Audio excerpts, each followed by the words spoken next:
This is Salam Media, coming to you live from South Africa. The time is just gone 8:22 a.m. We kick off this morning on UZ Views looking at the Vaal River pollution.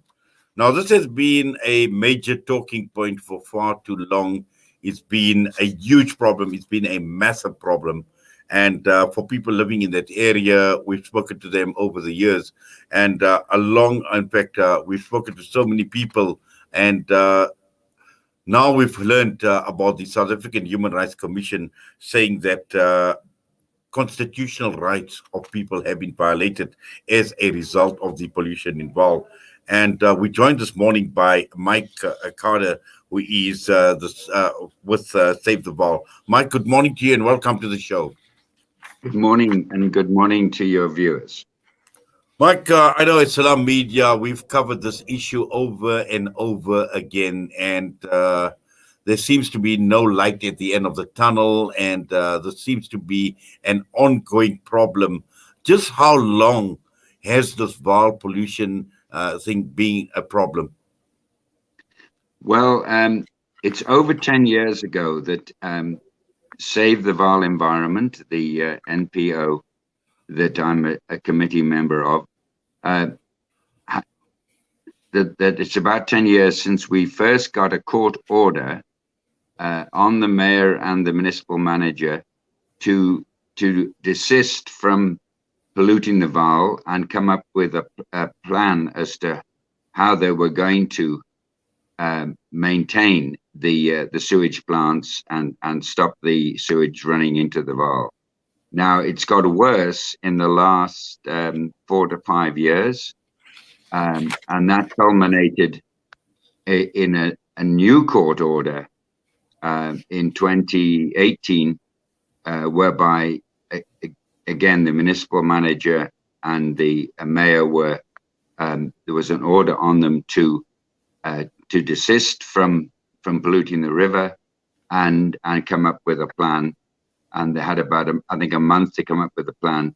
Anyway, as you know from other interviews, that this never happened.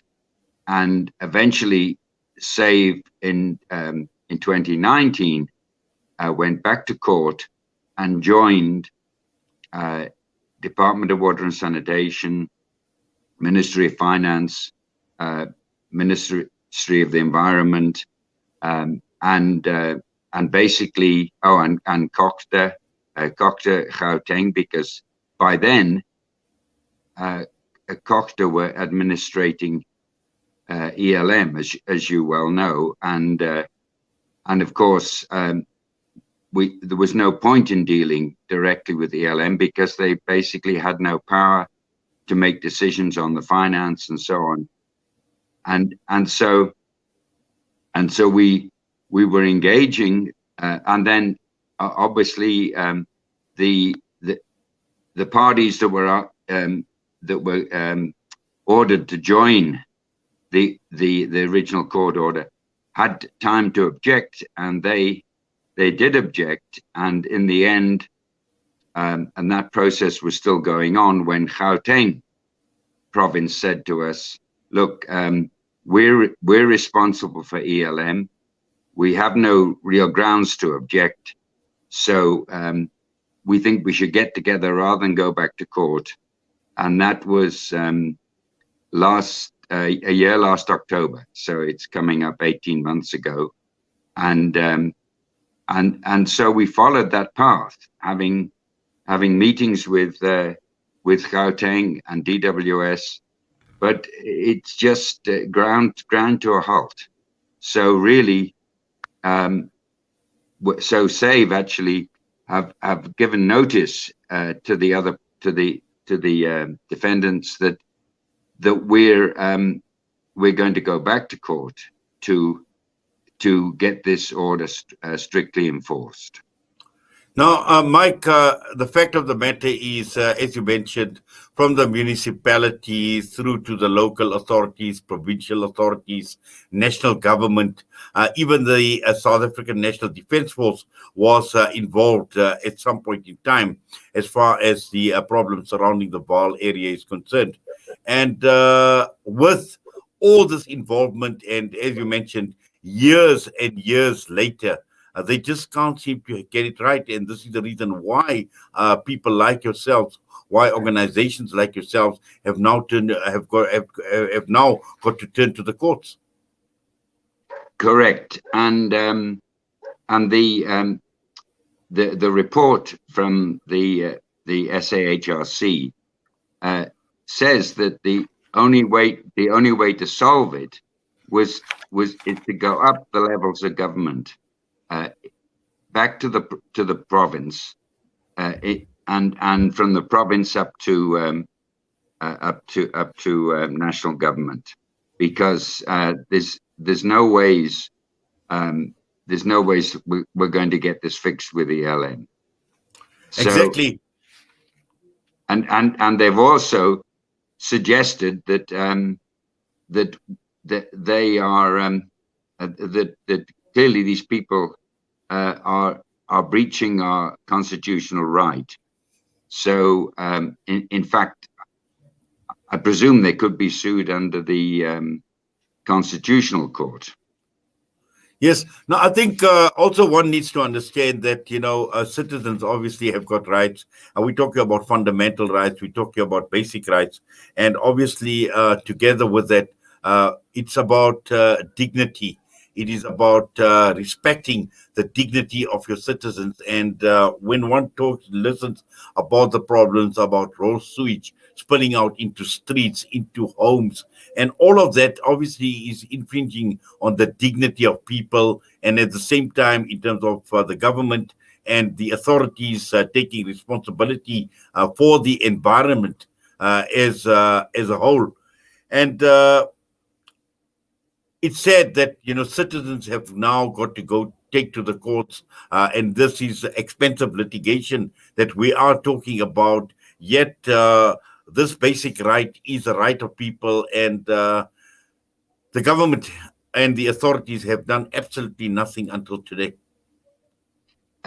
You're correct, and of course, Save has raised money from kind donations and fundraising efforts that we've had to get a war chest, before we embarked on this court process, and unfortunately, if we get into serious discussions with with the advocates in the High Court, we're going to be knocking up a fairly hefty bill, and unfortunately, we've got to go this way, and the SAHRC has suggested, yes, that the citizens have a recourse, but the ordinary citizens really can't just go and knock on the door of the Constitutional Court and get a hearing.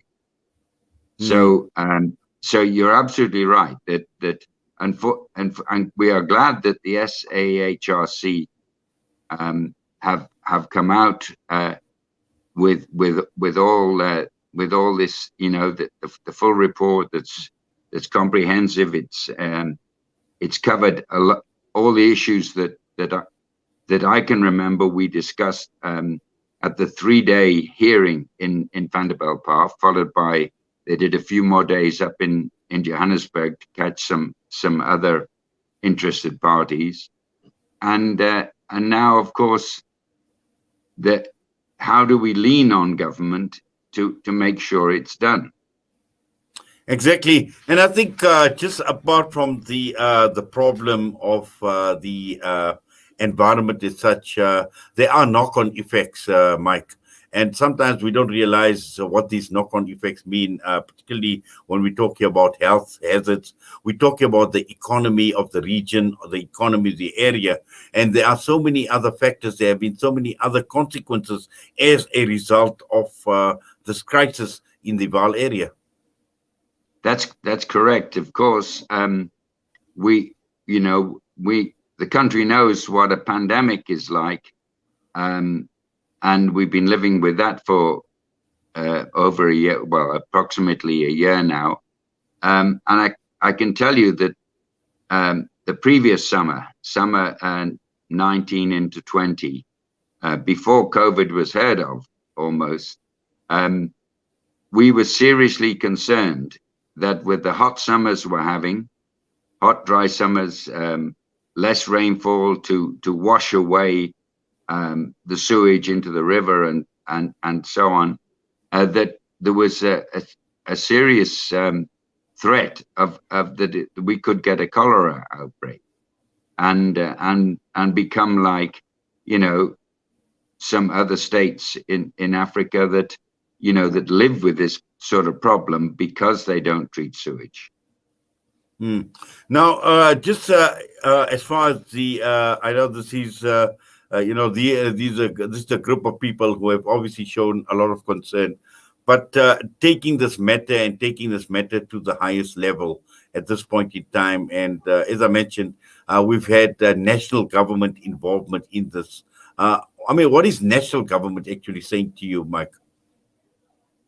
Well, I suppose you've heard that there's the Vaal intervention program that basically DWS have taken, should we say, taken control of, and Gauteng section of DWS are heavily involved with this, but there's just been, stumbling blocks. The funds were there, then they weren't.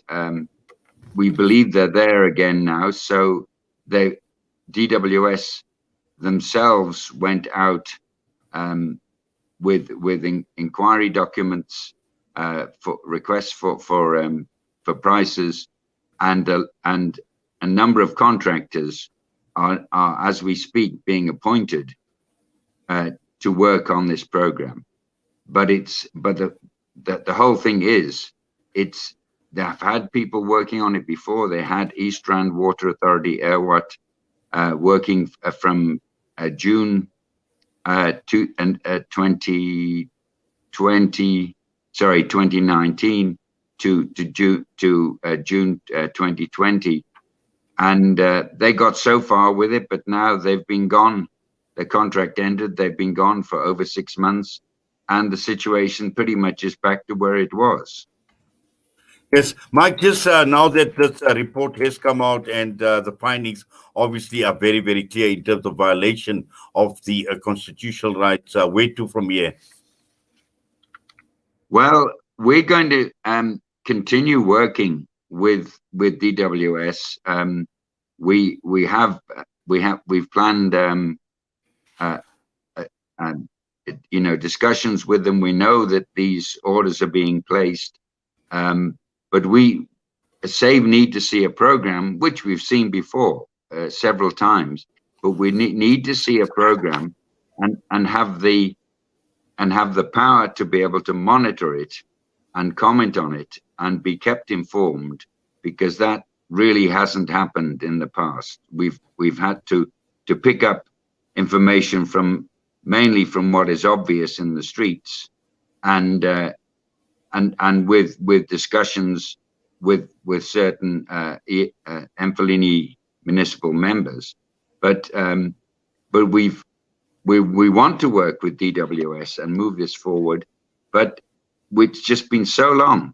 It's been another 2 years now since we really really thought we were going to move on this. And so we've got to go back to have this court order enforced. Well, so Mike, thank you very much. Yep. Means it's going back to court. Well, Mike, thank you very much. We definitely will follow developments as we have been doing over the last few years here at Salam Media, and to follow up on any new issues that may arise. But for now, we thank you for your time with us here on Salam Media on News and Views. All the best to you. It's a pleasure, and thank you for taking some attention to this problem. Thanks a lot. Michael Gaade joining us this morning, Save the Vaal. We're going to go for a quick break.